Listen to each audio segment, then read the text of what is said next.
Probably see we've had a bit of a change around in the garage, so I'm getting the paperwork sorted out for the Citroen, so that's been plonked over in the corner until that comes back. We took the track car out from the corner. The E-Type's working anyway, so it's just a matter of driving that in and out. And the next thing is before, after the weekend, we'll take the XK, bring it back in here, into the main part of the garage here, and put the Mini up onto the ramp, because I want to do a complete spanner up on it and make sure everything's good before we take it to PS for a test, and ultimately the Red Bull on the 30th of September. So that's why we've had a bit of a change around. Trying to work on this dash roll here on the top here. You can see we've just laid it in at the moment, and obviously this piece has to go under this aluminium, but this is the original pieces. It's a bit broken up, but we can make it fit. So we're going to put it into the original holes and then see what we've got and adapt it if it doesn't fit right. So we'll just take this out, and so this is the centerpiece here. And I can lift this out.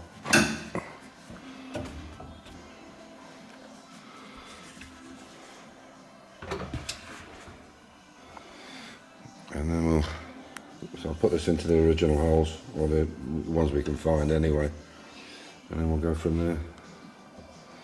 But that's got to slide underneath that aluminium piece, and obviously enough room for the rubber for the windscreen as well, so we'll see what we end up with. Yeah, that's the dash top loosely fitted in. You can see there's quite a gap around here, around the edge here. If you look inside, you can see there's quite a gap, but once that window's in, and we've put the other pieces in. Hang on, I can do it. So if I do, if you can see, it's all going to fit quite nice. Really now it's a matter of putting the window in. Now we've got the aluminium and the strip in, take the dash back out and put that window in. Hopefully that goes in a lot easier than I hope it will. Oh, I think it will. We'll see. But it's, so we've cut that centerpiece there now.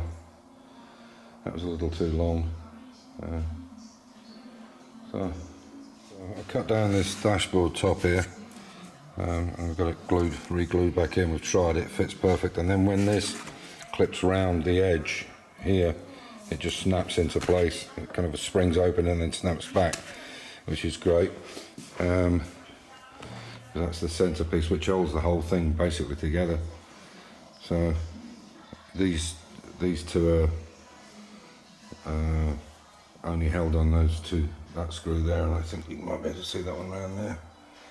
And then there's two tabs underneath which have got to be done. So we can take them out and look at the windscreen next. Mia's doing this backboard. So it's a bit of 12mm marine ply. It's very good, strong stuff. And this is going to make the board that goes in the back there, across the back. And then we'll bring this felt up so you can't see it, and it's got two hinges on it, so it actually comes, so it folds down that way, and we'll put two clamps on it, but we'll put them on later. So there's some glue in it now. Washing our hands fucking 30-40 times a day. Yeah, the downside. Yeah, the material's so light and it's easy to mark, but we'll give it a good clean once it's all in anyway, and it should come up. These butterfly clips are invaluable when you're putting in windscreens or any inside interior, because you can just clip it all the way along the edge of the, all the way along the edge here, and you need many of them. I've got, God knows, must be hundreds. That was the bit I've cut off, so you can see that's the length of it. It was longer than that. But we got this from another vehicle. The original one we didn't have, and we got this from another vehicle. So I'm not sure if it's just. I think a lot of this was trimmed. It was kind of bespoke done. You know, it was trimmed to each car. I don't think they were all exactly the same. There's little anomalies here and there. There was with a lot of the Jaguars. So we'll see how this works out. Setting up the dashboard here. This is how it's going to look. Put the cubby boxes on. Another one here. So the cubby boxes are in. maybe a slight bit of adjustment on the chrome there. You can see it's not quite spot, but what I'll do is I'll open the hole a bit and I can move this chrome up and down. But the cubby boxes are on. What we're going to do now is put these brackets, you can see in here, these brackets have to go on it. So these ones go on either side of the cubby box, and then the centre is put in last. And there's a few other clips as well. So what we're going to do now is try and find the old ones. We've got them in a box somewhere. Never chuck anything away. We've learnt that from in the past, haven't we? Yeah. Never chuck anything away. Hang on to it. So we'll look at the old ones, and these are the photographs I took of the old ones. So you can see how they go on, and these clips go on. But it's that position in there that's important, because these go onto these screw both onto the dashboard before the fascia goes on, and this needs to be absolutely accurate. So we're going to look for the other ones, but I think that will really pop when that's on. Right, if you can see it full, there you go. I mean, you can imagine what that's going to look like in there when that dash. That's going to look really nice. So let's see how it goes. Just getting the seats lined up, and there's that back cubby board done now with the hinges on it. So yeah, cracking with this. Well, I made these two cubby boxes up. You can see I put the screws in them, and I put some small washers behind it too, because this is like a cardboard stuff. Done the same on this one. Now I've put these on, but only put them on with one screw each, because I want to make sure that they line up correctly. Because they sit in onto the dash, onto the metal dash, and then the middle section is put in last. And obviously with these, they're kind of recessed, I guess. So we've got the two seats in. You can see there's the centre dash. But from what David's telling me, David Serbers, this friend of mine in Washington, he's already done all this, so he's been through it, he knows the score, and he's been giving me advice how to do it. So first thing we need to do now is actually take this centre console, because with the brackets need tightening up on either side. So the first thing you do is fit the two cubby boxes, the one on the driver's side and the one on the passenger side, and the centre is the last one that goes in. This has got like an overhang here that you can see, and that overhang goes over the two boxes, so it keeps it all straight. And what they've done is, cleverly, is they've got like a little recess in here. Well, there's a load of recesses, but there's a recess in there, and that fits over the bolts on either side. And there is two hand plastic black screws that go into the top to hold it, but I'm not sure what holds it in the bottom. And I'm going to talk to David and see what it is that actually holds it, because what it means is we've got to take the dash out, and you've got to disconnect the oil line and everything, and I bet you imagine that's quite fiddly to get back in, but we have to take it out. I don't know how it attaches on the bottom, unless we can put a screw in the back of it. Not quite sure. Anyway, one other issue we had, something to be wary of. This is the side piece from one of the seats, and you can see there's quite a bad mark in it. Amir put them in, and then when he opened it, it ripped.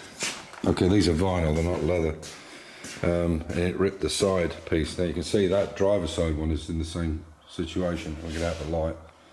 You can see how it's damaged that there and there, and what it is, it's where the screws are actually in line. What we didn't do, we should have made sure that the seats were parallel, and I can try and show you on maybe on a drawing, but basically what's happening is the seats were tilted into each other.